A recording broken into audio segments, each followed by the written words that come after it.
In this video, we're going to cover 3 different outbreak methods that are still relevant in Pokemon Legends Arceus 1.1 update. And the first one that I want to cover here is the Massive Mass Outbreak Manipulation Method. Are we really going to call this shiny hunting method Mom? I'm glad this is a limited time one right here. Anyway, in this method, you're going to want to make sure that you save in front of Mai before you ever start touching the DLC. The only way to manipulate Massive Mass Outbreaks is during the tutorial phase. I'm going to get so tired of saying Massive Mass Outbreaks. And because Mai is introducing you to the Massive Mass Outbreaks, the game isn't actually registering what these outbreaks are going to have before you leave Jubilife. The game only registers them when you're out in the field. So step 1, you're going to save in front of Mai in Jubilife City before you undertake this venture. Step 2, you're going to go out into the field and you're going to check out to see what spawns are happening during the Massive Mass Outbreak. Unfortunately, you cannot do this for the Obsidian Fields because Munchlax only reveals what the spawns are once you get to the Crimson Mirelands.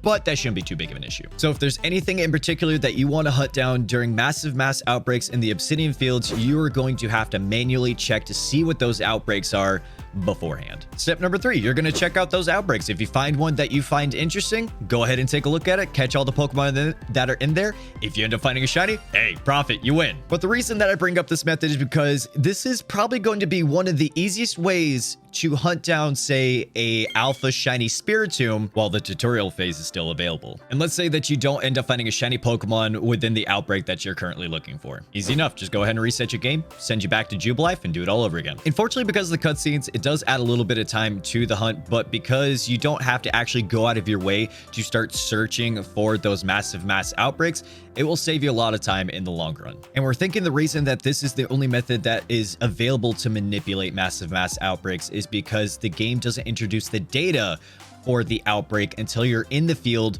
where Mai brings you out there. So if you do want to manipulate the Massive Mass Outbreaks, make sure you do not finish out the DLC that was introduced and do your shiny hunts while the tutorial is still happening. I know a lot of you right now are very disappointed to learn that news, but there are other methods that still work, so stick with me.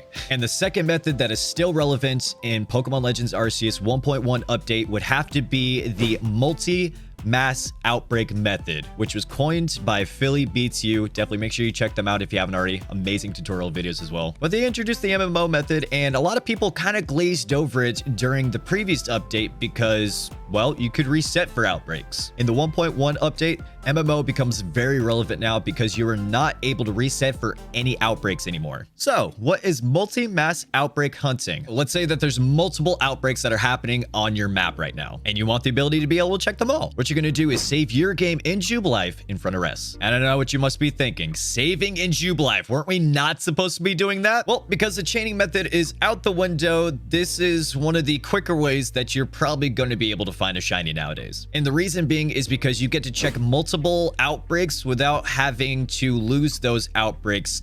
Kind of. And let me explain a little bit more there. But because we're not able to chain our outbreaks anymore, it's essentially going to end up being a one and done hunt for that outbreak. So we go out into the field, we check that outbreak. If there's a shiny, awesome. Get the shiny, move on to the next one. If a shiny doesn't happen during that outbreak, you just reset your game. It puts you back in front of rest, and you can go ahead and know that there's no shiny in that outbreak that you just checked, and go ahead and check another one. And because we have the introduction of Massive Mass Outbreaks now, you'll be seeing regular mass outbreaks along with Massive Mass Outbreaks at the same exact time. And because you're saving in front of rest, you can essentially check all of these outbreaks at once and never have to worry about losing out on any of them. And method number 3, this one is actually specifically for Massive Mass Outbreaks and how to approach those outbreaks. What you're going to do for Massive Mass Outbreak is you don't need to save in Jubilife. Where you actually want to save is in front of Mai out in the field wherever that outbreak is occurring. And the reason that you want to save in front of Mai is essentially for resource saving here. If you have unlocked the ability to give Munchlax a guava berries, it will show you on the map exactly what the outbreaks are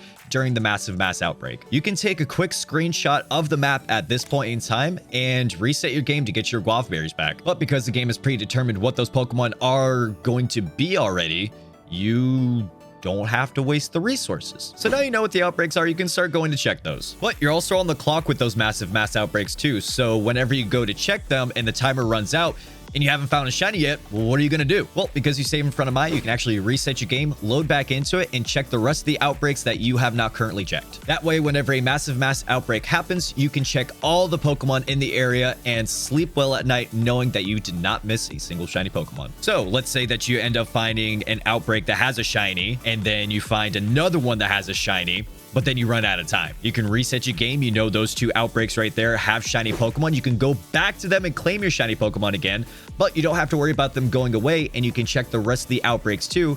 So you can essentially claim as many shiny Pokemon as you can on that map. Essentially, you're cutting out the middleman, and you're only going to the outbreaks that you know have a shiny in them and going back to claim them. And because the odds were actually nerfed pretty hard for massive mass outbreaks versus mass outbreaks, this might be a better method for finding more shiny Pokemon and not have to worry about wasting your resources on any outbreaks that do not contain a shiny. One relevant piece of information that I wanted to add on to the tail of this, I didn't feel like it fit any one method in particular, but I felt deserved a little note, and that is if you do want to squeeze a couple extra encounters out of your outbreaks, one thing that you can do is you can actually battle the Pokemon that you're encountering during your outbreaks versus just catching them. And what I'd preface this with is make sure you catch every single Pokemon in an outbreak first before you try this. But pretty much what it boils down to is if you battle a Pokemon, let's say 1v4, you will actually bring up brand new spawns that were not introduced if you just straight up caught everything in that outbreak. And because the game already predetermines everything, if you've already caught everything, haven't found a shiny Pokemon, you can reset your game,